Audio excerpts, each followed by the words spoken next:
What up guys, Raceway welcome to more iRacing. This is another track guide. If you haven't noticed the track by now, this is Mazda Raceway Laguna Seca. Laguna Seca is the name. Mazda Raceway is the the corporate stuff. So Mazda on the track, so yeah. This is one of the free tracks on iRacing, so everyone has it. So participation should be pretty good. This video was made a bit after the week started.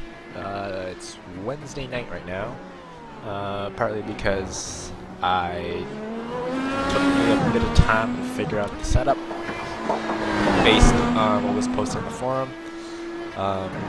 With Austin SPD's setup, and second of all, I kind of just need some practice to figure out how to talk about this track.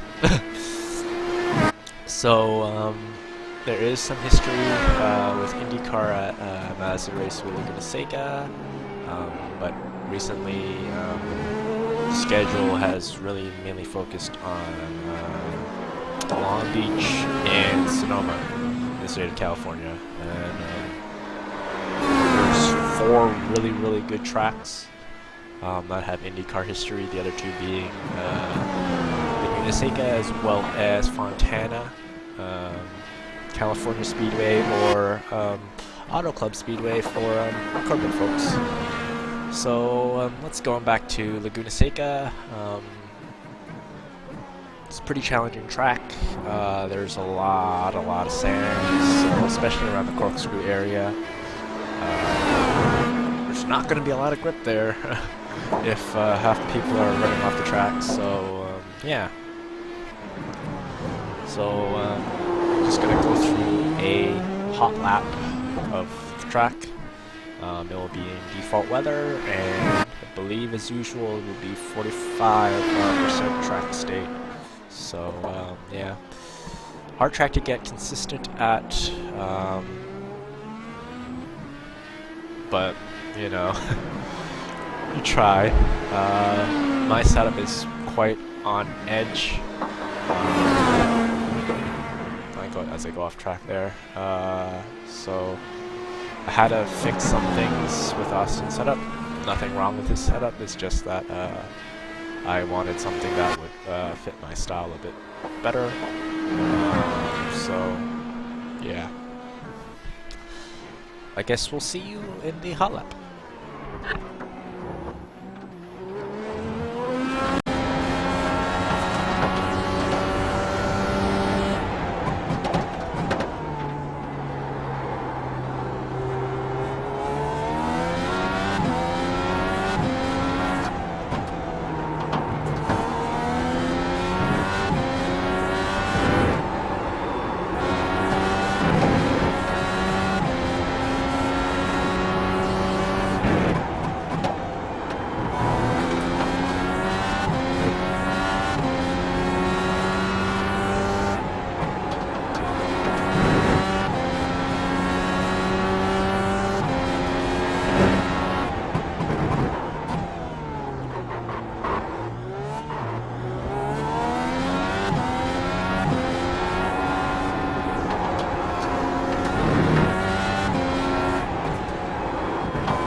So that was a lap at Mazda Raceway Laguna Seca in the IndyCar in 2017 Season 4.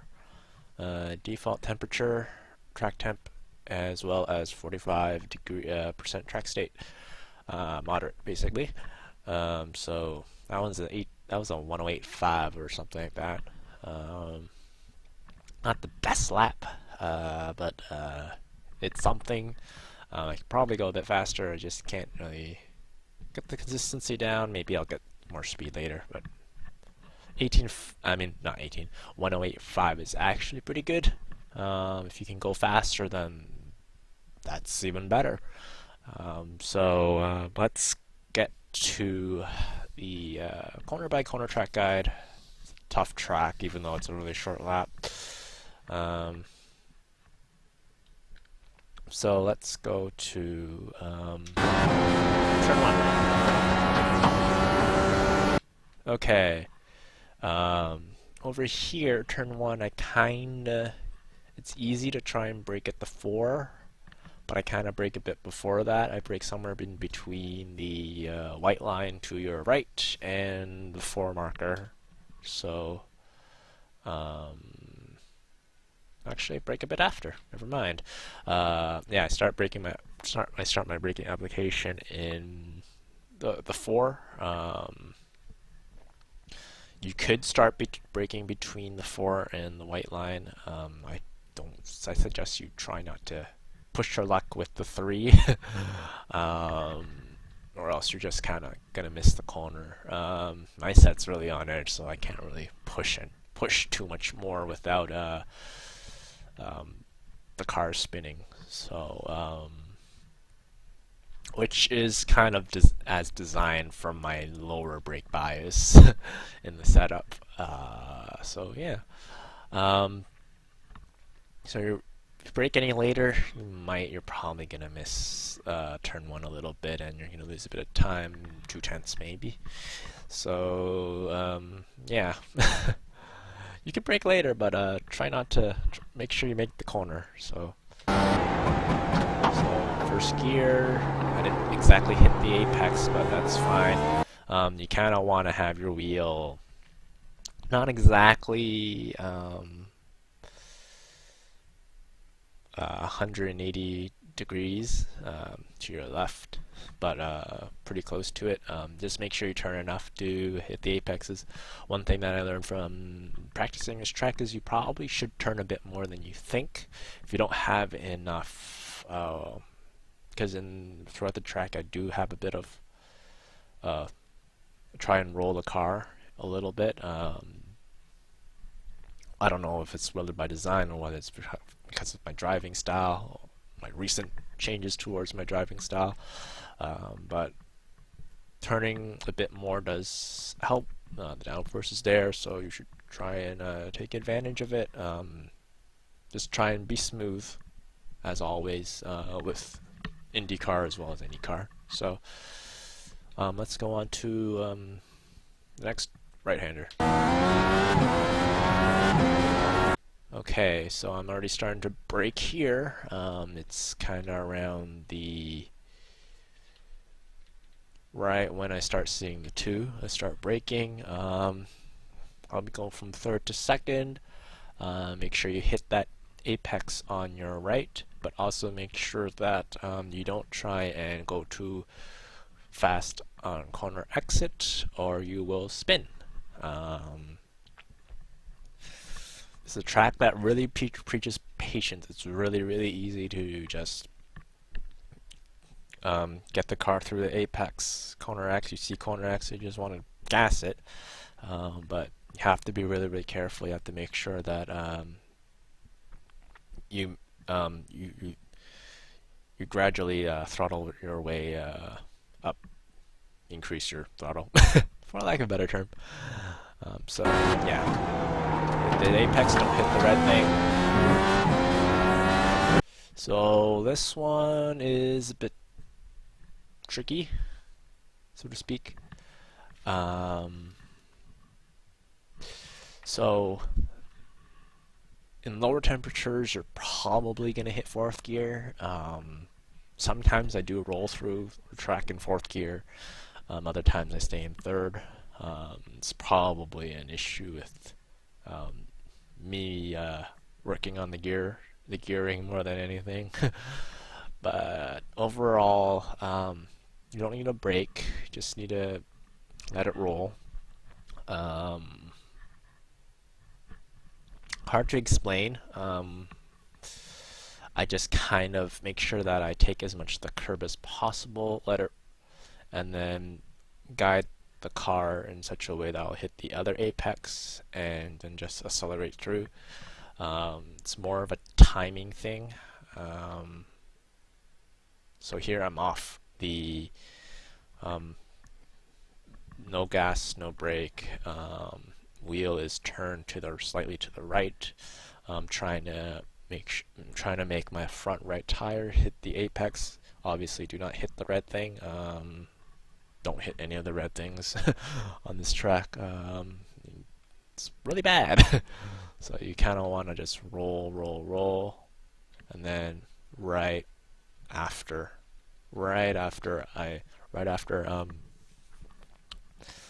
the red thing beside the curb, you start to accelerate again. Make sure you don't accelerate too quickly. You'll spin, or you'll go onto the gravel sand area on the left of this little, I don't want to call it a straight, but just little comments.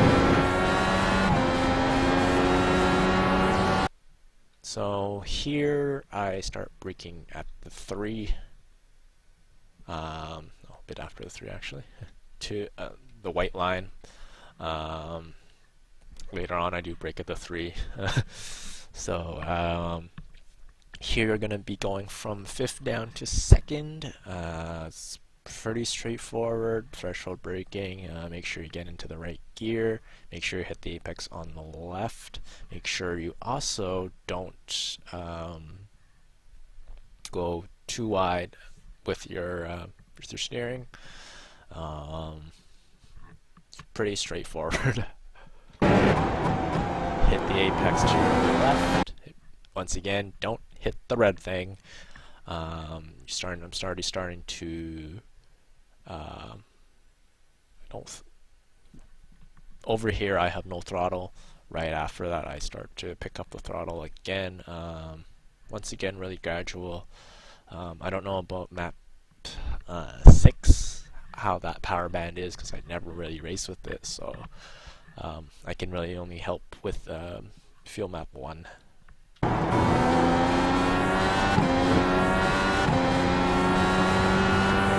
So here, I would argue this is the toughest part of the toughest corner on the track. Really fast sweeping left-hander. Depending on the weather, I actually, once I kind of hit the limiter, that's kind of when I start to let off the throttle.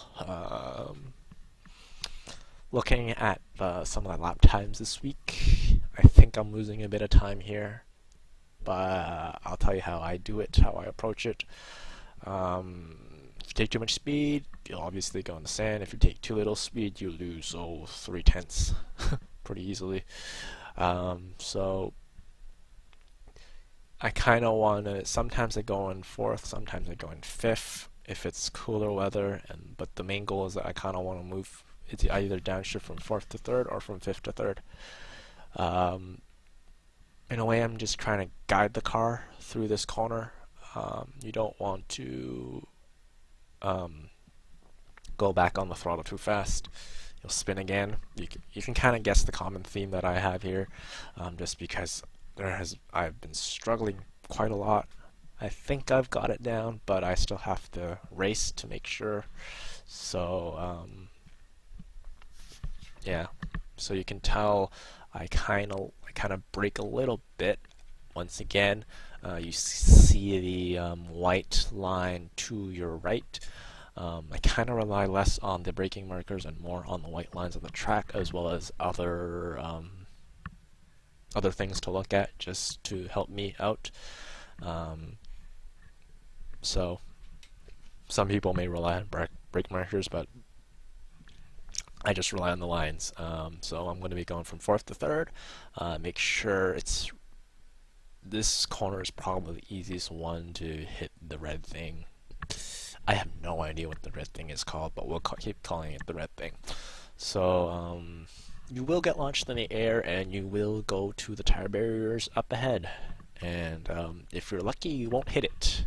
If you're unlucky, you will hit it, and that is game over, race over.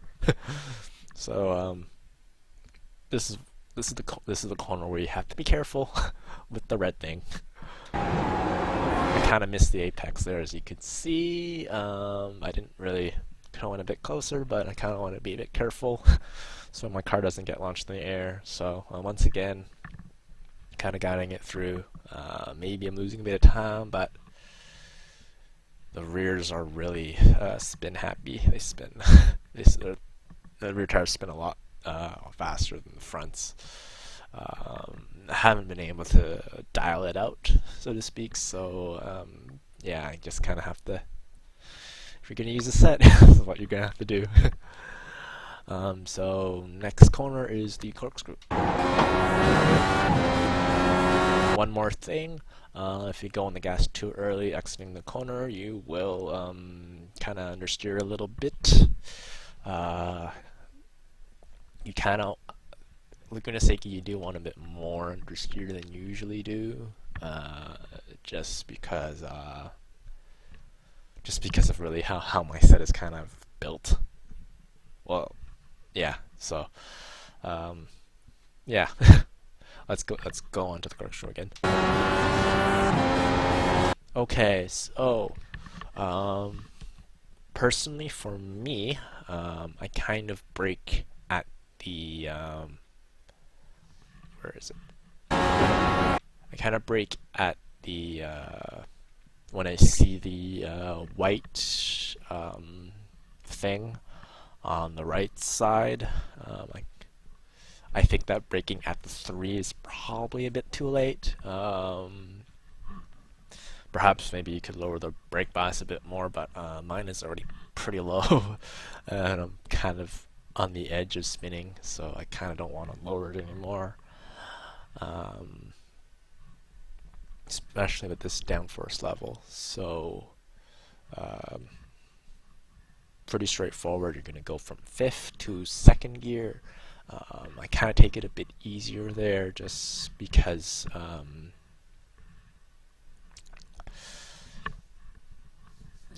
the suspension isn't ideal, for lack of a better term. So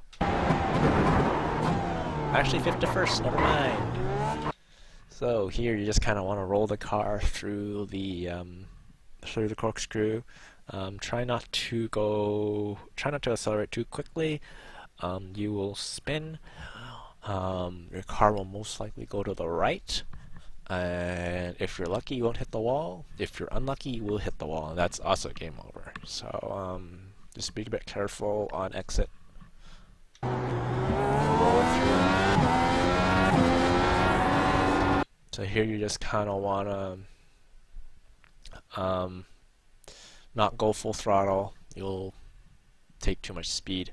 But this lap wasn't actually a very ideal lap through this section. It was kind of understeering. It was a bit on edge. So ideally, you just want to make sure that there's enough downforce to make it through this corner. So once again, don't hit the red thing. Keep the left side tires on the rumble strips. And then right after on exit, keep the right side tires on the other rumble strip. So here it's really easy to go to take too much speed and be in this sand gravel trap. So make sure that you scrub enough speed.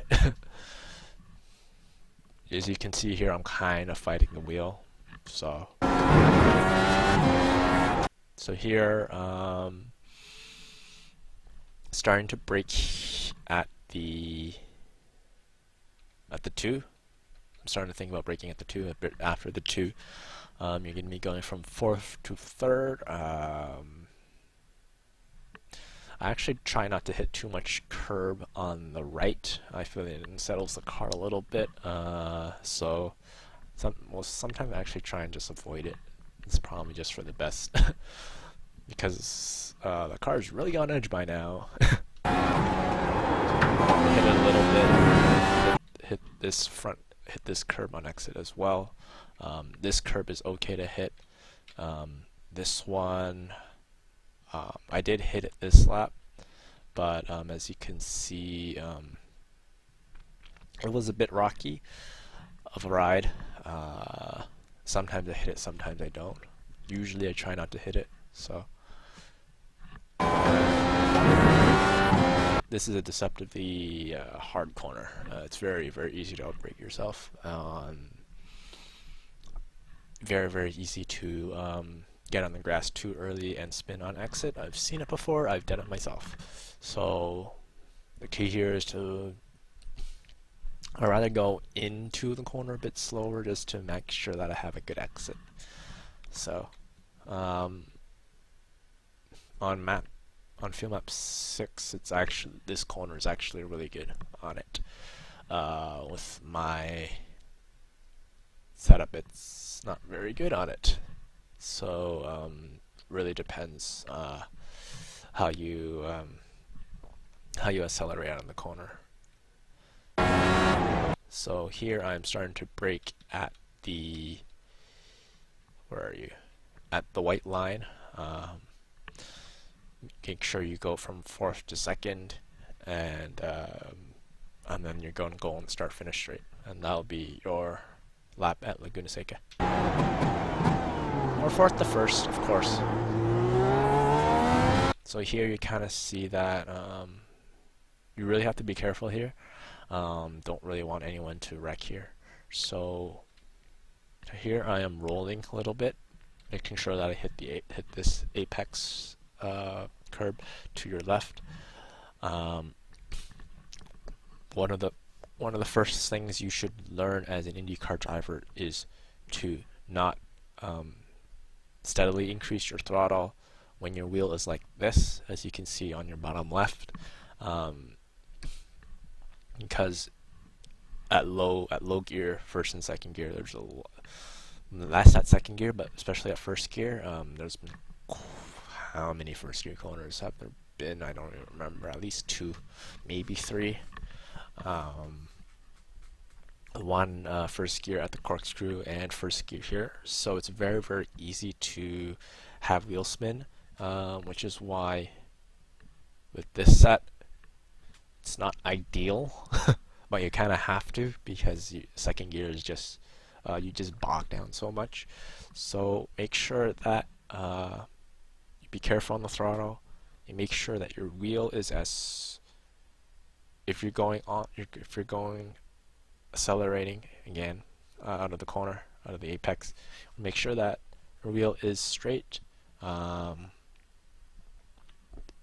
Just because if not, if you're struggling a little bit, you're gonna lose some time with this strategy. But you can maybe short shift from first to second if you're having trouble, or you can just move the setup to map 6 just to help with the wheel spin a little bit, or you can work on the differential. But I'm kind of done with working on the setup, so have to be careful. So I'm starting to, as you can see from my wheel input, wheel wasn't straightened, so I kind of caught it a little bit. You see that little wiggle there. So that is pretty much that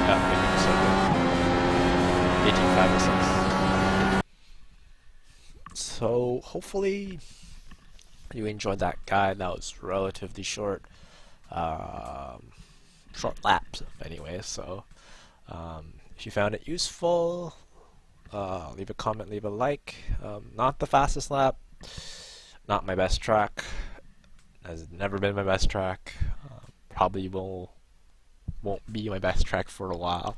So it's a tough place to figure out driving wise, just because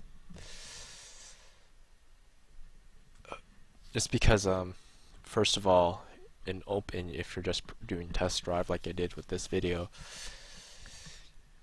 you don't have to worry about sand getting on the track and whatnot. But if you're in some open practices, you'll see sand at the corkscrew, you'll see sand at the other parts of the track.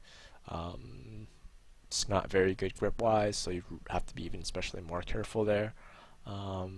It's really, this track is very, very unforgiving. I would say it's more unforgiving than, let's say, a Barber. I would even say more unforgiving than VIR, just because the sand that gets on the track, the fact where like if you look at this lap, I'm actually not using the brake a whole lot in some corners. I'm kind of just rolling it through. So it's really hard to get into a good rhythm. I don't think there's anything else to really to say other than the fact that especially the race 2017 season 4 will be 40 laps. Obviously, incident limit is in effect, so you have 17x to work with. Usually a track like Circuit de Spa-Francorchamps, I don't care about incidents because it's really easy to stay on track, and you kind of want to accumulate some incidents. Like if you're in a battle, you're battling to make a pass or something. This is gonna be a hard place to pass. You can't even do the pass because that's a slowdown. So yeah, I don't really know what else to really say.